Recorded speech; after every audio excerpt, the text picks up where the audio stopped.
Hey now, it's Brace for Impact, and I'm your host, Mike Gilbert, and I'm going solo on that ass, but it's still the same. We're talking TNA wrestling, and man, we got a lot to talk about. And I'm going live on the Mike and JD Show YouTube channel. This is an impromptu thing, so if you're able to join us, great. If not, no worries. You'll catch it down the road. I didn't really plan it at this time. I was actually thinking that I might do it tonight, and then my schedule got a little bit more complicated. So here I am at 6:20 in the morning, Honolulu's or Hawaii Standard Time, doing a podcast. But which is crazy because I stayed up till about midnight watching the show last night, which for most of you folks, midnight here is I think it's 5 a.m. Eastern time. So that's midnight Honolulu time. So yeah, so I watched the show way later than everybody else would normally watch the show, and God, I had so much fun watching that show. And typically like your boy don't stay up till midnight watching wrestling. Like I just don't have it in me anymore. I'm usually in bed by like 10:30. But you know what? I got a couple swigs of coffee last night around 8 something, and I watched the entire pre-show. Just because I was like, you know what? I think I owe that to the audience to do the pre-show. So I watched the entire pre-show, and then I watched the whole main show, just like everything, not skipping anything. So it was it was awesome. It was tremendous. I loved it. So I guess we'll go ahead and start with the big news, which is what I've been calling all along. Um, I no one likes to be right more than me, because whenever I'm wrong, you fuckers, you guys give me a real hard time about it, which I deservedly so. Because when I'm right, I give you guys a hard time about it. And I was saying the whole time that this whole big signing, this whole huge signing or biggest signing in TNA, and I've been saying all along that it was Dolph Ziggler. Ziggy Dolphin, as I was calling him, and I nailed it, 100% nailed, like right on the nose. I nailed it, and I'm happy about that, because you know what, I was real nervous to be right on that one at first, because his final run there in WWE was just so bad. Like you could just tell that this guy just didn't have it in him anymore. He didn't care. He was very apathetic, and wrestling just seemed to be like not very high up on his important things in his life at the time. At least that's what came through on the television. Like, obviously I don't know the guy personally. That's just what I was seeing on TV. So anytime that Ziggler was being announced for television or he was on TV, I was just like, yo, this guy just doesn't even want to be here anymore. And I think that had more to do with just WWE. Like the guy, he was there for almost 20 years. And when I saw him on Wrestle Kingdom, I was like, man, this guy looks like $1 million. And then, he gets in that brawl with David Finlay, and then he cuts that promo afterwards. I was like, dude, there's something about this guy. Like he's like, Nemeth looks rejuvenated. And so then I started to get excited about the possibility of him being in TNA after weeks and weeks of shitting on it. And so I started to get excited, and then I started to like, it's like, oh man, is it's going to be kind of a letdown if it's him. But thankfully, I think that TNA did a good job of walking back the biggest signing thing that D'Amore had said on Busted Open. And as we got closer, I was getting excited about it again. But here's the only downside to Nemeth being the quote biggest signing in TNA, or one of the biggest signings in TNA. And I'm very high on this signing, but I think this is a good signing for TNA. So don't get me wrong, but there is a little bit of a downside. I don't know if they haven't announced that he has signed, so he hasn't gotten the graphic yet, and it hasn't been leaked that he has been signed to a long-term deal, which makes me believe that this is kind of a handshake deal. And we all know how these handshake deals end for TNA.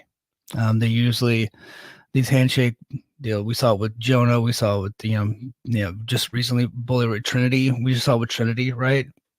They come in, they're pushed to the moon, they get a title, and then they lose, and then they go back to WWE. So I'm hoping that that's not what this is, but A, he hasn't signed yet, and B, if he has signed, he's already got conflicting engagements with the upcoming Sacrifice show and then one of the Orlando tapings. And those are the only two that I can remember off the top of my head. So um, he's already going to be missing some shows, and it looks like he's going to be, you know, if not the top, but one of their top performers, one of their pushed guys in a program with their world heavyweight champion in Moose. And it looks like he's not going to be around that often.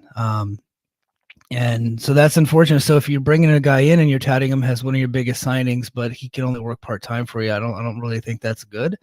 But we'll see how the schedule shakes out. This very well could have been, it took a while to get the deal done. And while they were getting the deal done, he'd booked some dates, and it just so happens that those dates conflict with TNA. I don't know if that's to be the case. I have no idea, but I know during Sacrifice, he's going to be wrestling David Finlay in Japan. So he can't make that. And then during one of the Orlando tapings, he's going to be in Puerto Rico. So now he can make one of the tapings, and that's cool, but those tapings lead into Sacrifice, so he's not going to be on Sacrifice clearly. So so that's the only bummer of the whole Nemeth deal, is that it looks like who knows how long he'll be around, and if he is going to be around, he's not going to be around for all the shows. So this is not a guy that they're going to be building their promotion around. He's just going to be one of those, WWE fired talents that they bring in short term, and gets a push, maybe even wins a world title, loses it, and then when their agreement goes, loses a couple match, and then he's back doing something else. So I hope that's not the case, but that's kind of what it's looking like. At least that's my interpretation of what's happening. The other debut that we saw was Dana Brooke. At least I think that was Dana Brooke.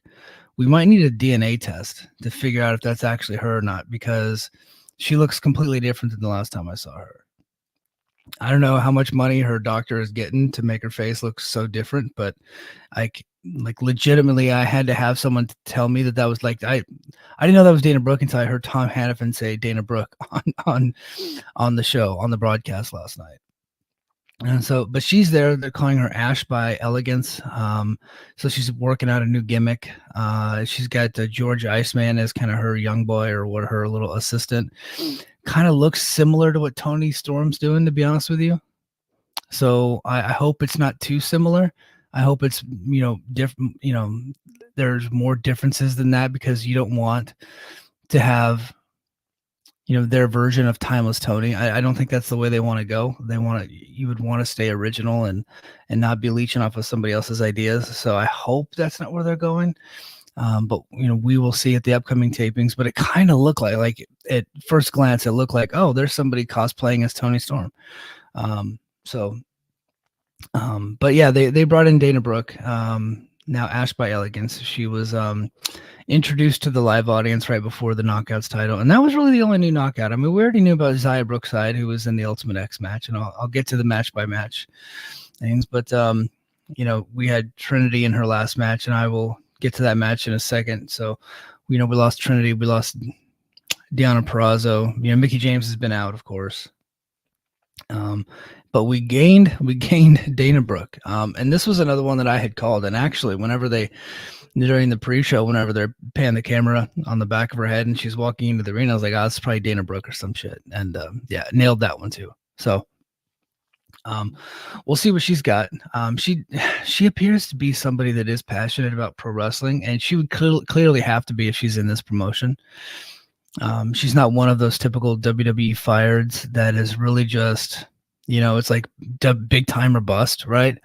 And I think it's a good thing that she's working out a new character, because if she would have just come in with the whole Dana Brooke underdog rallying the internet to support her to get her bookings on, to get her television time on Raw, if she would have come in with that, I'd zero interest. But at least she's doing something different. So okay, so now I'm interested. And that's typically what I challenge a lot of these failures that come from WWE. I challenge them to do something new, to do something different.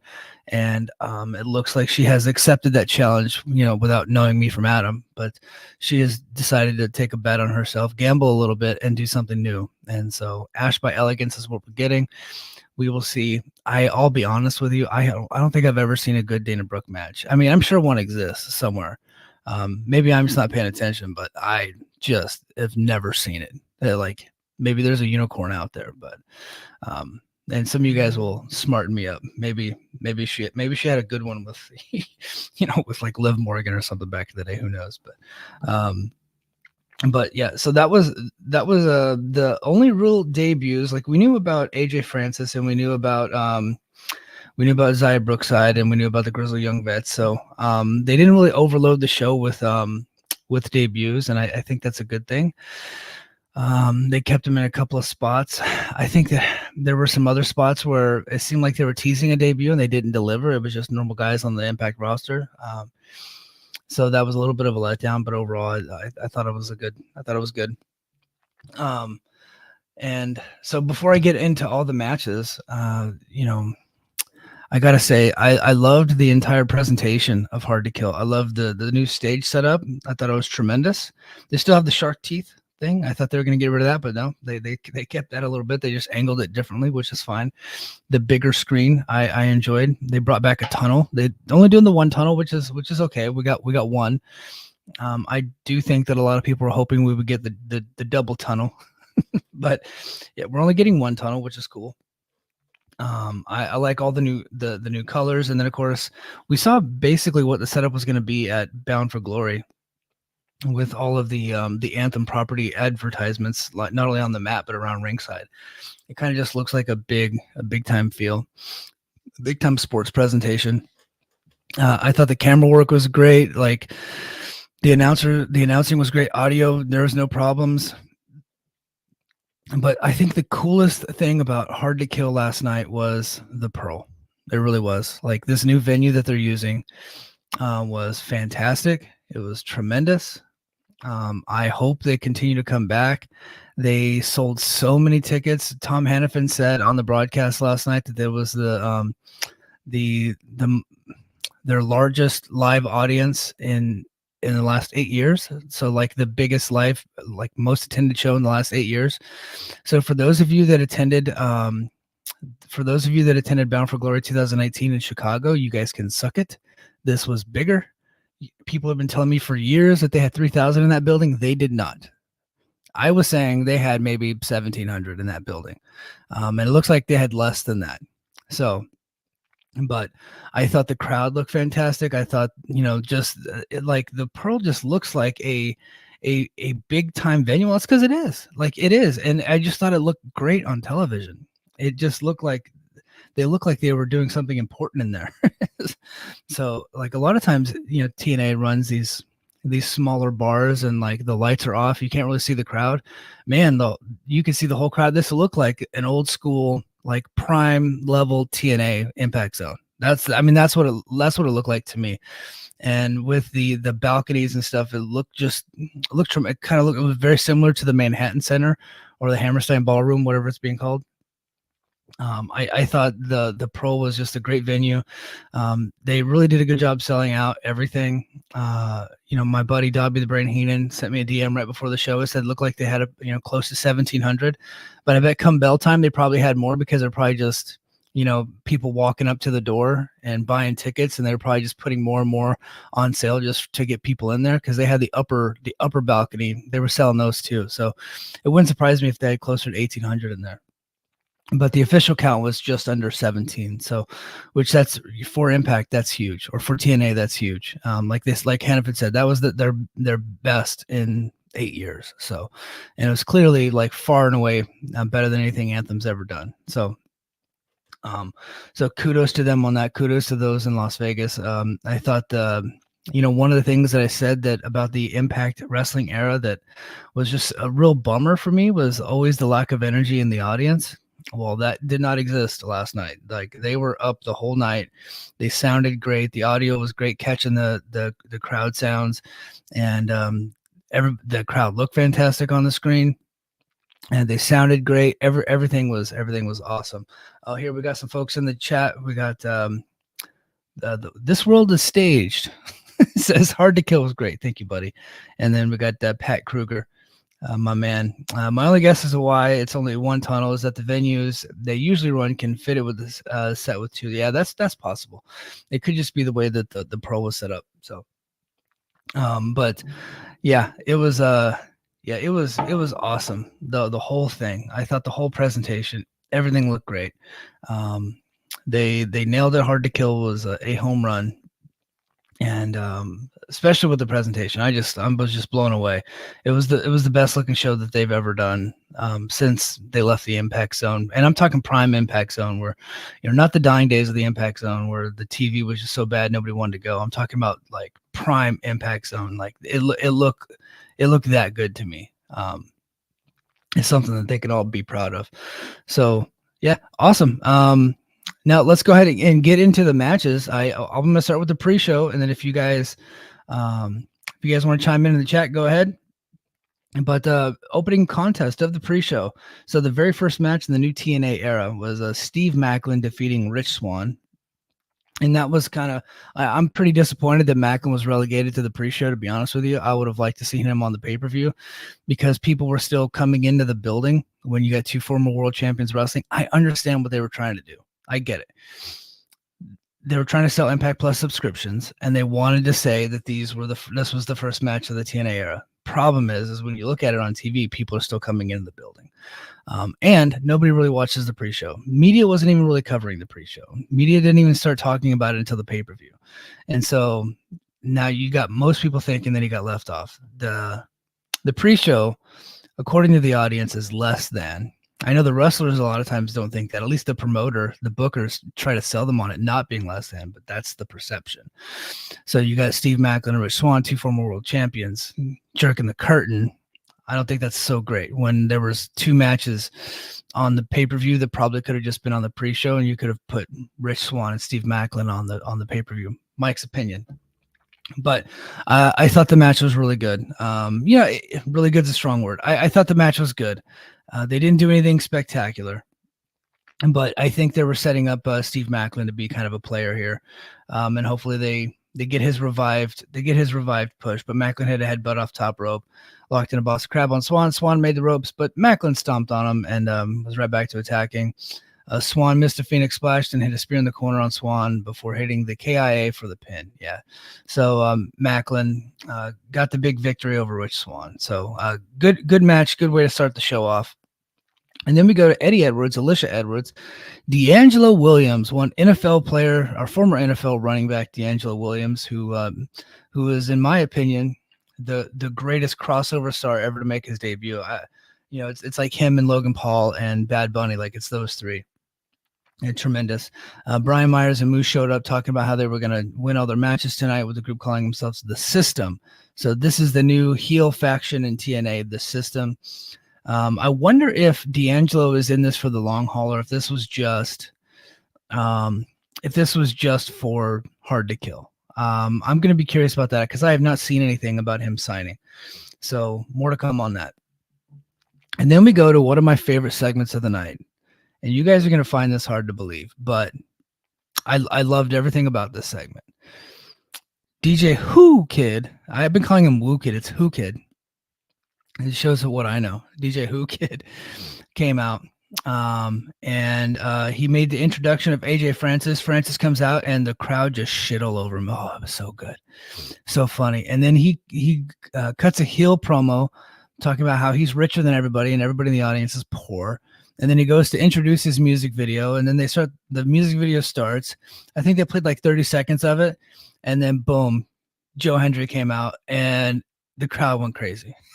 it's like, and this whole time I was like, I don't know why I bought into the fact that I thought that they were actually going to be like debuting a new track for TNA, but the whole thing was just to set up an angle, and I'm like, you guys got me, and I love you for it. Like, you guys are awesome. So Hendry gets a great pop, comes out, and then he cuts to a music video totally shitting on Francis about how he was playing in the NFL, and he got and then he came to wrestling, and he did his he fell over the top rope, and they cut to like a scene of a dummy falling on the top rope, and then they played the music video, and then afterwards, Who Kid hits Hendry in the back with his laptop, and then AJ Francis chokeslams him, and now we're setting up a story with AJ Francis and Joe Hendry. And guys, if this is, Hendry mocked him relentlessly, and claiming Francis was the Cheez-It champion because he was walking around with that Cheez-It title at the Citrus Bowl. If this is what they're doing with AJ Francis in TNA, I'm in. Count me in. I love it.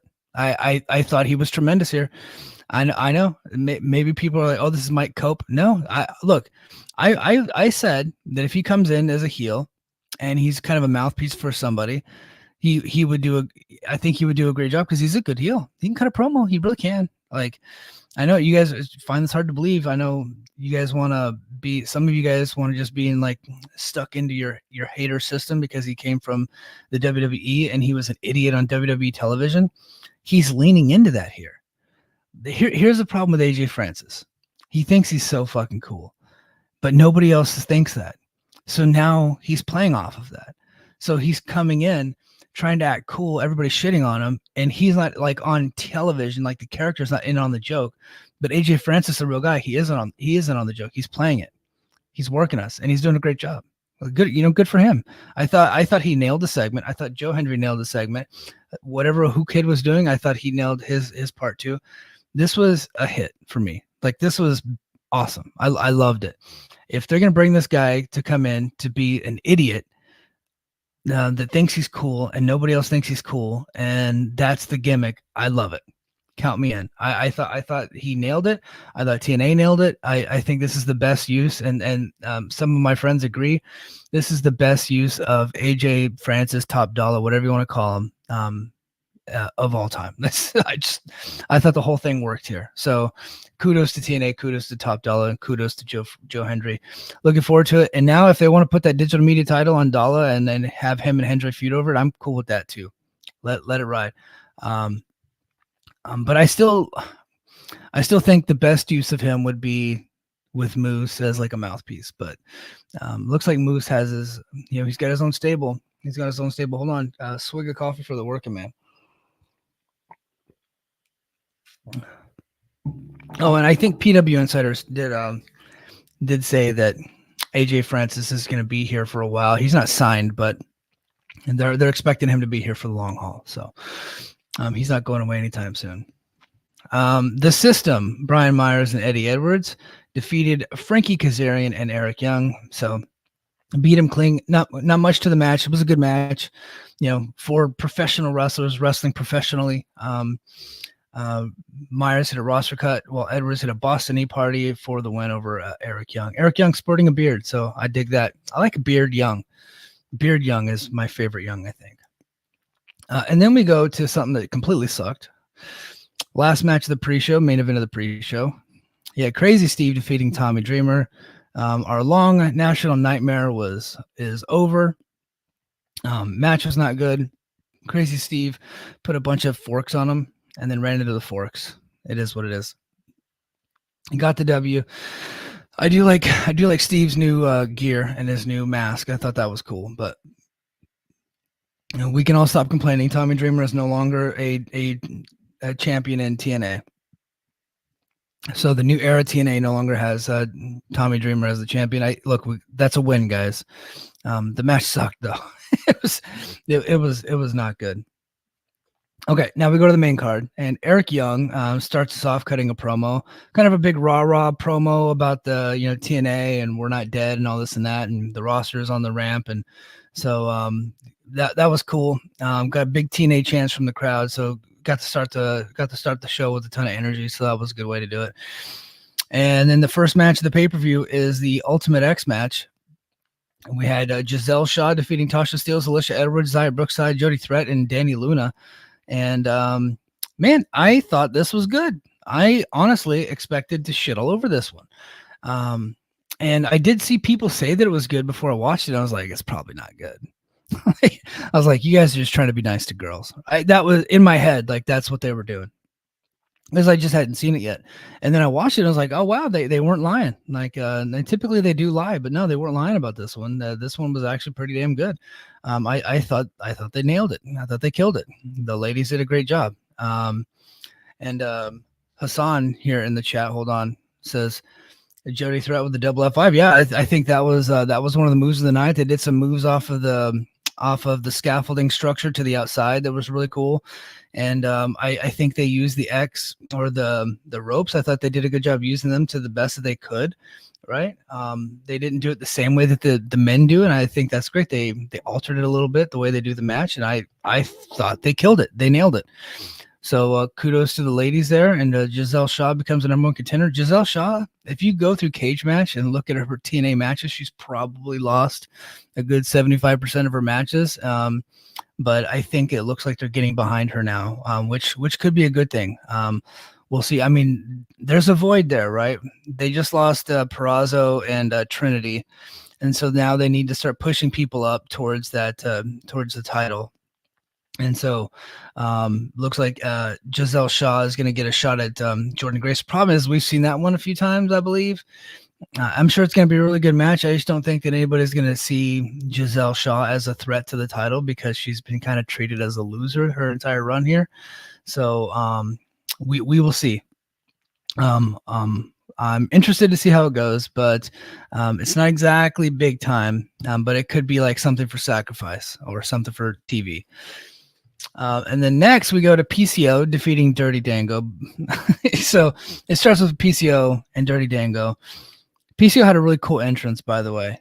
He came out with like some I guess in Mexico back in the day they're called Los Medicos, but the guys in the white suits bringing him out like from an insane asylum, and then they try to revive him with some electroshock therapy, and then he gets up off of the gurney and goes to the match. I love theatrics like that. I like cool entrances. So that was a cool entrance, but then after that it was a dud.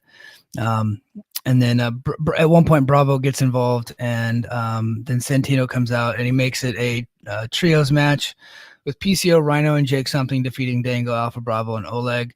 Again, not good. Like at this point, the show starts falling off a cliff, to be honest with you.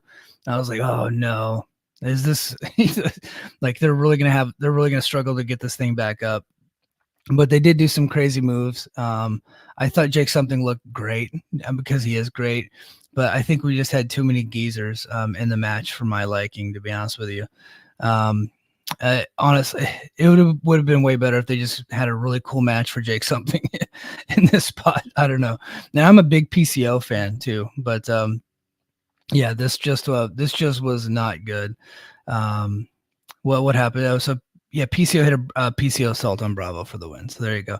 And then they go to a woman scene arriving in the arena. We didn't see who it was, but that was at the point that I was like, okay, that's Dana Brooke. I called it.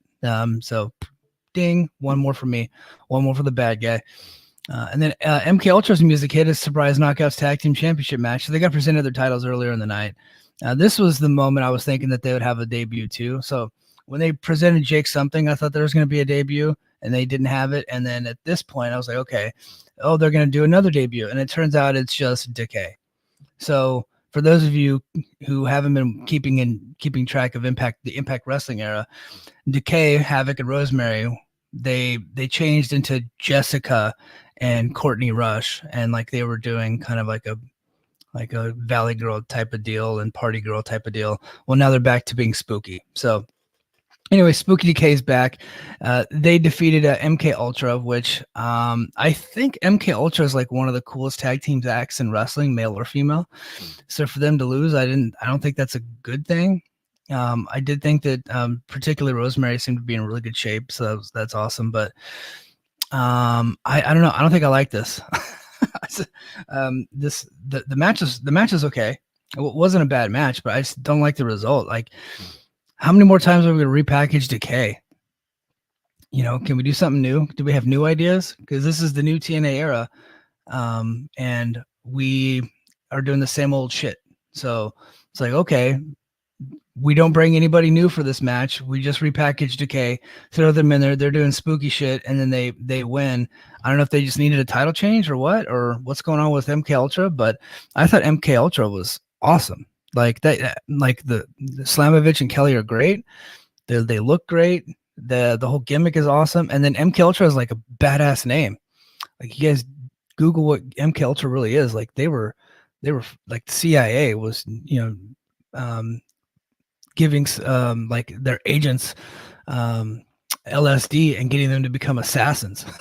So MK Ultra is an awesome name. That program no longer exists anymore. Well, I think it doesn't. If it does, it's part of like these Black Ops programs, but with getting dark money from somewhere. But so yeah, wasn't a fan of that. I didn't like that. And then TNA announced a partnership for Huddle for Health and NFL Alumni Health. And at one point, they had a commercial for LifeMed. And believe it or not, LifeMed's an actual sponsor that Anthem doesn't own, as far as I know. So that was cool. And then Macklin was backstage with Jim Miller. He cuts a promo about it being with the first one, this version of TNA. Looks like they're going to push him, so that's good news. And then Scott D'Amore comes out on the stage along with Lucha Libre AAA CEO Dorian Roldan Pena, and they cut to a video of the long partnership between AAA and TNA. And then they announced that they have a partnership. I don't want to be the one to tell everybody this, but that partnership's existed for a long time. Like they literally just ran a show together a couple months ago. But I think, this was just a way to introduce Vikingo, and then they wanted to bring out and show some respect to Dorian for letting them have Vikingo. I think that's what that was. I don't know that for a fact. I just think that that's true because there was nothing to announce. They've been working with AAA forever, so nothing new happened there. And there were some like people on Twitter reporting this as new, and I'm just like, guys, like this isn't new. Like they've always been partners. So that was weird. Oh, we got Godilla in the chat. What's up, Godilla? And then we go, and so like with the Dango PCO match, we start like the show falls off a cliff a little bit. And Decay versus MK Ultra wasn't that bad, but the finish was bad in Mike's opinion. Like finish was bad in my opinion. I didn't like that at all. So we're kind of like, now we're in the negative, despite the fact that the Ultimate X I thought was a pretty good match, but now we're in the negative. And then they totally redeemed themselves with a triple or a three-way match with a Chris Sabin defeating Kushida and Vikingo. This was awesome. One of the best matches I've seen Vikingo in. It was just tremendous. I love the fact that you had a guy from the States, AAA. You had a guy from TNA, like a TNA OG, a TNA guy and Chris Sabin, a New Japan guy, right, and then a AAA guy. And I think that's why they did this match, is to show like the diversity of the roster. And they're all junior heavyweights, and they just went out and just tore the house down, and they really got the crowd back into it because the last two matches really sucked the life out of them, I thought. And this was just fantastic. You had Kushida doing his a lot of his submission stuff, and you had great high flying from Vikingo as always, and then Chris Sabin is just one of the best in the world that continues to do it at a very high level. And I just cannot say enough good things about this match. I'm not going to get into all the play-by-play because that would just take me forever, and I don't have the bandwidth to read all that. But it's one of those. If you're a casual viewer of TNA, you just want to check the show out. This is where you could start the pay-per-view, especially if you got like one of those cool like links right off the dark web. You started at this match right here. Ultimate X was a good match. I don't think that you need to go out of your way to see it though, but it was a fun match. You start the pay-per-view right here, and this is a can't miss show starting from this point on. Just good stuff. And then we go to my match of the night. And so honestly, some people are going to say that the X Division match was their match of the night, but for my money, for what I like, for the type of wrestling that I enjoy, Josh Alexander defeating Alex Hammerstone was better than the X Division match. And I will stake my reputation on that. So if you like hard-hitting, just graps, just slapping meat, just strong style, submission style wrestling, big steroid up dudes just fucking hitting each other, Alexander versus Hammerstone is where it's at. I loved this match. I loved it so much that I immediately took to Twitter and told TNA that they need to sign Hammerstone. Honestly, if they don't sign Hammerstone, they have to be called Impact again. Like they have to go back to Impact. And then they have to go back to Skyway Studios. Like that's my ultimatum that they're obviously not going to agree to. But I just Man, Hammerstone looks so good here. Like Alexander is always great, but this was a showcase match for Hammerstone, I thought, and they nailed it. And the crowd was into Hammer too. Like I didn't think that the crowd would really be that into him because he's, he had the one match on Explosion years ago, and MLW doesn't really get a lot of coverage. But no, the crowd was into it, man. This is a very smart crowd, and they were into everything. This had a big time, big fight feel, and these two guys delivered. And I could see this being a main event for a World Heavyweight Championship at some point, which means they got to get Hammerstone under contract. I don't know if this was just an audition tape for him, what his plans are. After looking at him, I could see that WWE would be calling because he's different than Brian Cage. Brian Cage is like 5'9", 5'10". Hammerstone's like 6'1", right? He's 265. Like the guy just looks like $1 million. He looks like Triple H's wet dream. So he might find his way up to the Fed, but I hope that Scott D'Amore works hard and gets this deal done. If that's the deal that he wants, because it's the deal that I want him to have. So I just can't say enough good things about the match. Let's go to the finish here. Hammerstone hit a Death Valley driver on the apron. Oh, I popped huge for that. And then he hit a missile drop kick and a TKO for a pinfall that Alexander barely kicked out of. Hammerstone tried to pick Alexander up again, but Alexander tried to pick the ankle. Hammerstone blocked it, and Alexander hit a series of forearms. But Hammerstone just ate one of the forearms and then hit a powerbomb, and then Alexander hit a German suplex and the C4 spike to get the win. My friend Josiah says this match was fantastic and a main event level Josh Alexander match. Hammerstone was impressive and got himself over. I hope we see more Hammerstone in TNA. Well, yes, I can agree with that. Great stuff. All right, Pat in the chat says, I agree. That was my favorite match on the card. If Hammerstone were signed, I would have him beat Alexander. I would have had him beat Alexander. I think they're keeping Alexander strong because he's going to go over. I think Alexander pins Ospreay tonight at the Snake Eyes taping. I really do. I think they're gonna rejuvenate that Josh Alexander push, and so I think it's fine beating Hammerstone, and then because he could be easily rebuilt because he looks so impressive. So, and then next we go to another like this, right? Like it was like bang bang bang, just great matches, and then right here TNA World Champions ABC defeat the Rascals. Mike Bailey and Laredo Kid. So Trent Seven was supposed to be here and couldn't make it because like travel coming from the East Coast is insane. So he didn't make it. And the Grizzly Young Vets. Really another really great tag team match. Just super high paced, crazy moves, lots of near falls and breaking up pins and just move after move after move. Hard to follow at times. But like the audience was just super into it. I was into it. It got to be a bit much at some point, but they reeled it back in. ABC gets the victory. They pin the Rascals. I'm thinking they go with ABC versus Grizzly Young Vets, but I think we do need a straight up tag match between ABC and Rascals. I think we need to have that again.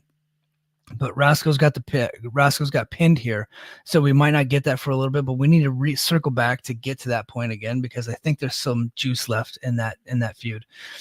Because Impact on these pay-per-views, they like to do 4-ways and 3-ways for these tag titles. We rarely ever get like a straight up tag team feud. I think it's really been the last really, really good tag team feud that we had, and I'm sure people will correct me, where it was just team versus team, was LAX versus the Lucha Bros, right? It's been that long, and I thought we could have that with ABC and Rascals, so I want them to get back to that. But super high impact, high paced, just classic TNA. Just tons of moves all over the place. A lot of fun. Just really enjoyable match. I dug it, and I hope you guys did too. And then we go to what appears to be Trinity's farewell match from TNA, and the best match of her career.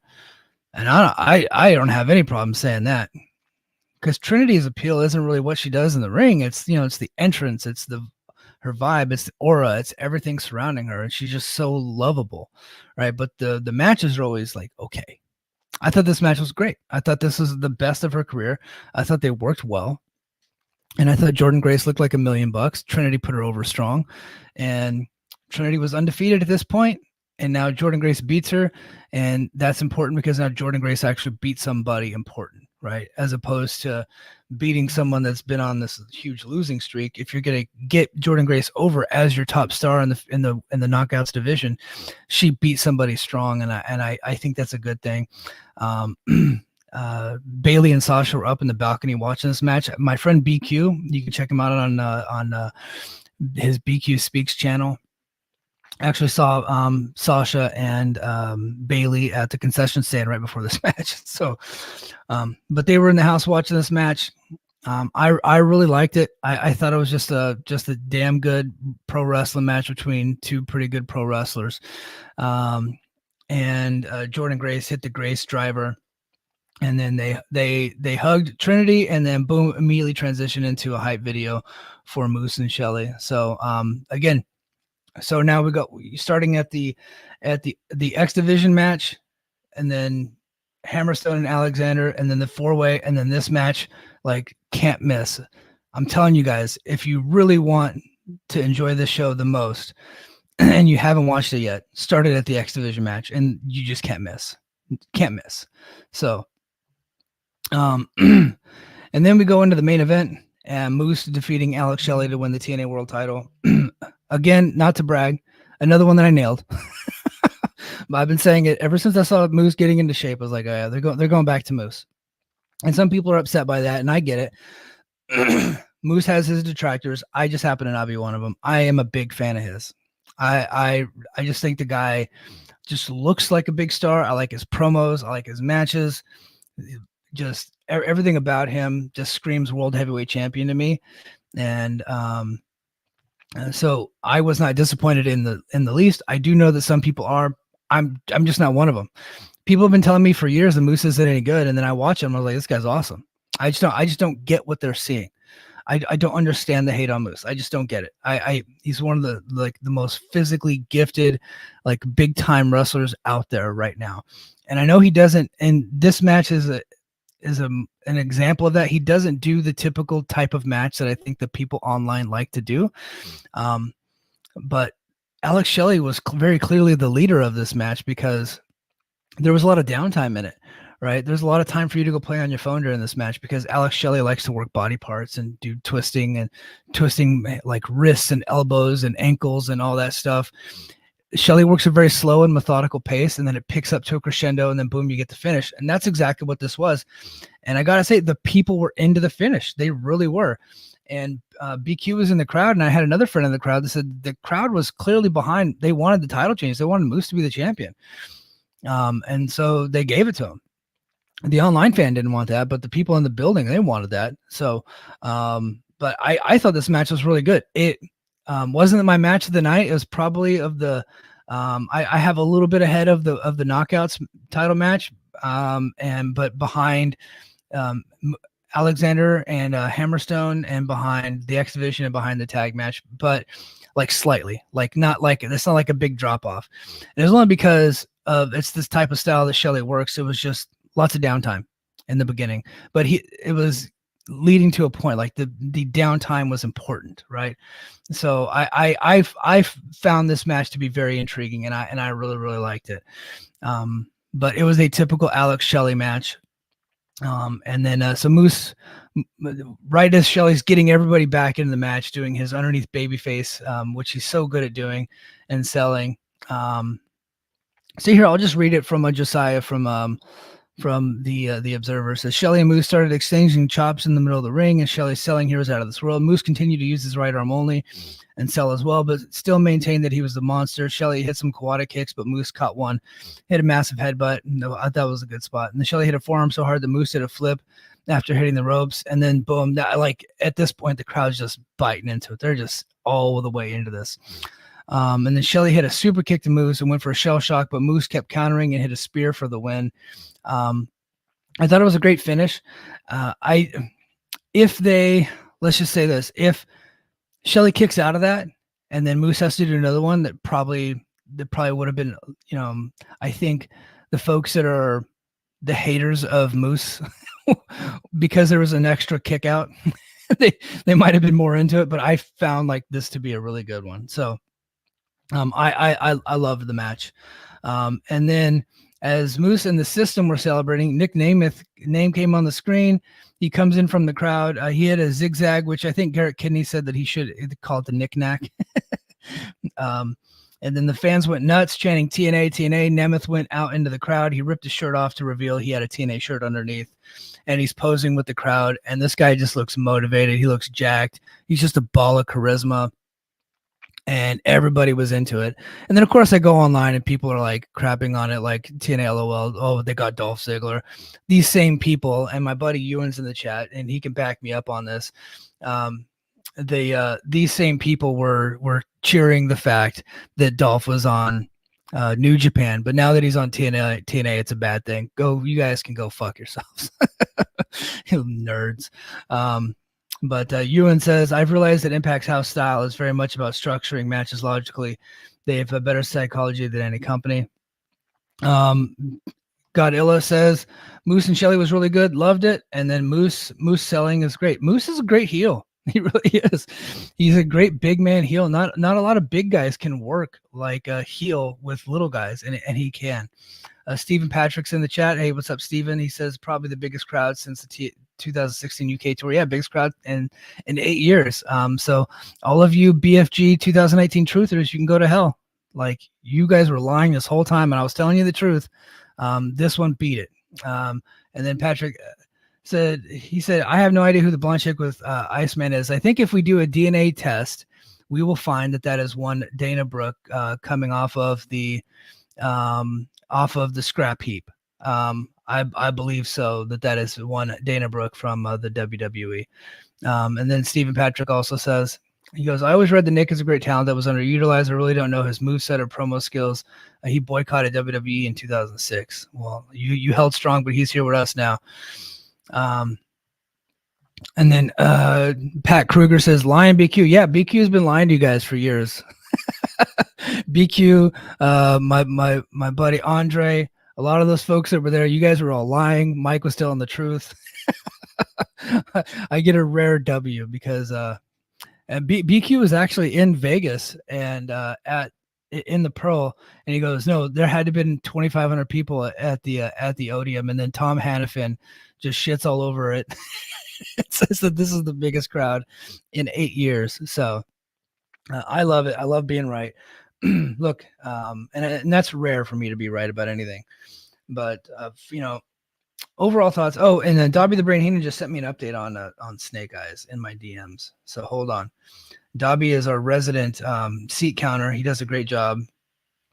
So he says, for Snake Eyes for tonight, they're at 1,050 sold out of 1,180. This was he sent me this about 45 minutes ago. He says this will likely shoot up more as it gets closer to bell time, and he's hoping that they will release more tickets.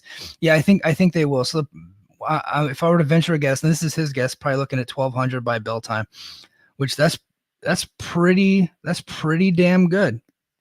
That's pretty damn good for 2 nights in a row, to get about 1,800 what they had last night, less than 2,000. So I didn't lose a bet. So that's good news. And then to do over 1,000 tonight for the TV taping, which would be the most attended TV taping. I mean, I wonder if Hannafin will spill the beans on that deal, but I mean, it's got to be since the UK. So probably 8 to 10 years is the last time they did something that big. So I thought that Hard to Kill weekend was just was a home run. And here's the last thing I'll say about it. I think a lot of people were anticipating and expecting a new era, meaning that they were going to be bringing in these new free agents to take over the company and be pushed over ahead of the Impact Wrestling era guys. And that couldn't have been further from the truth. Last night, everybody that got put over was from the Impact Wrestling era. All of them. They stuck to their own with their loyal talent that they've had. They have been out there grinding, building up to this moment. I get the feeling you're going to see some of those free agents start to get pushed and things going forward, But tonight was celebrating the Impact Wrestling era guys with a new coat of paint, in front of the largest crowd that some of them have ever worked in front of, to be quite honest, and um, into usher in this new TNA era. So at TV, we'll probably start seeing some differences, but tonight was about the Impact Wrestling era talent that's been out there grinding and hustling and rebuilding up to this moment. And I thought that was cool. And I don't know if anybody else has actually noticed that, but that was just one thing that I noticed, that every person that won a match, every winner of a match was from the Impact Wrestling era, every single one of them. And that's awesome. And now they're going to be ushering in this new TNA era with the new logos, the new camera work, the new production, the new stage, the new tunnel, the new everything. And then they're going to be weaving in some of these free agents. I still get the feeling that Elijah's coming, formerly known as Elias. I get the feeling that he's coming. I could see another knockout coming, hopefully another knockout tag team. I could see that happening here pretty soon. And because that did get reported earlier this week that they have signed some new people. Not all of them will be at Hard to Kill, but we'll start seeing them be weaved in the tapings going forward. So they got the taping tonight, which is jam packed with talent, and then of course Orlando coming up, and a lot of those WWE fireds, those cast offs, the fired Fed boys, they live in Orlando, so I think they'll probably get some of them in there. Because they really do need to rebuild the middle card a little bit, and then elevate some of those guys that were from the mid card, guys like Jake Something up in that main event scene. But we have a new champion. We have a new world champion in Moose, and a crop of baby faces ready to challenge him with the guys that got on the roster. So again, a home run grand slam. I loved this show, and I hope everybody did too. Thank you so much for joining us here on this journey. It's good to be back with a new edition of Brace for Impact. Impact taking off the last quarter of the year was tough on me because I really do like doing these talking Impact, but damn, did they not give me any new content for a while? And the content they were giving me was regurgitated horseshit. So, but if this is what TNA is going to be going forward, count me the fuck in. I love it. I love all of it. So.